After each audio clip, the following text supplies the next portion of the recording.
After 40 years of sailing, cut short by medical issues, we are transiting to a small RV trailer. The RV brings a whole new world of maintenance entertainment. This is the door that we had a problem with, where I think there was a latch that failed here, and then it hung like this for probably 50, 60, 70 miles in rather windy conditions, of course.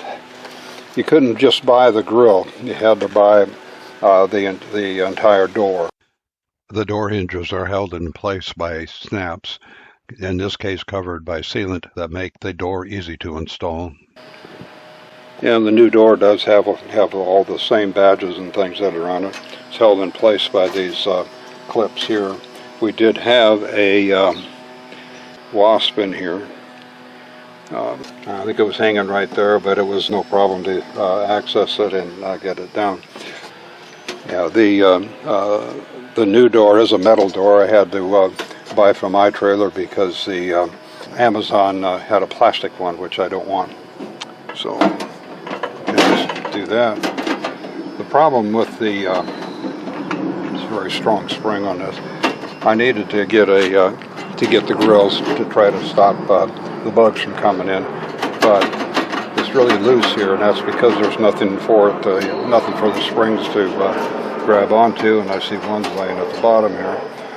So I'm thinking I'm going to run some silicone around this, and then that'll keep out whatever creature wants to try to get in, hopefully. The kit includes 2 springs and a special tool for each screen.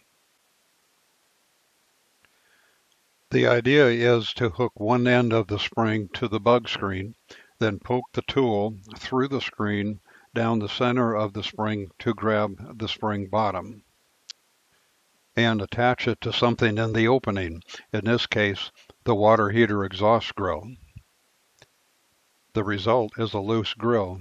To fix that, I used a hook tool, not supplied, to grab the screen spring end and move it as far as possible for maximum holding power. This worked better on the furnace exhaust because the distance between the screen and the bottom spring attachment point was larger. The water heater door has the word "hot" embossed in the door, making a solid seal unlikely.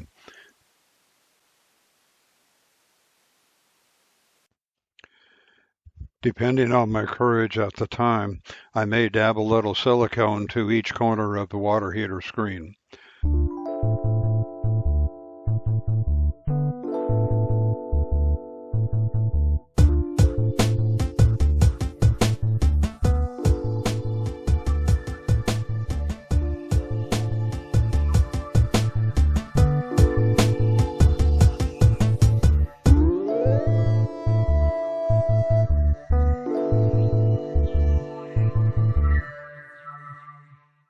Some kits supply silicone strips to attach to the screen, a better idea. Thought I better check the furnace, and sure enough, we had a whole family living inside here, and this pipe goes straight in, it goes over the top of another one that comes out of the furnace, but there's a slight bend, and then there's a reducer in there, and that reducer is where the Wasp decided to make home.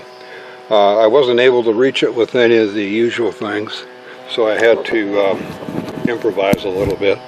And what I did is, this is a shish kebab, just a wooden stick, able to knock the wasp nest down. Once it was down, I used my shop vac and was able to suck it all out, hopefully with no other damages. This one fits a lot tighter, and it's because you can extend the springs farther in than you could on the other one. We had to replace the bottom screen on the door. The only issue we had was on the style, the bead that holds the screen in runs the entire height of the door. The door hinges may look like they're not adjustable, but they are.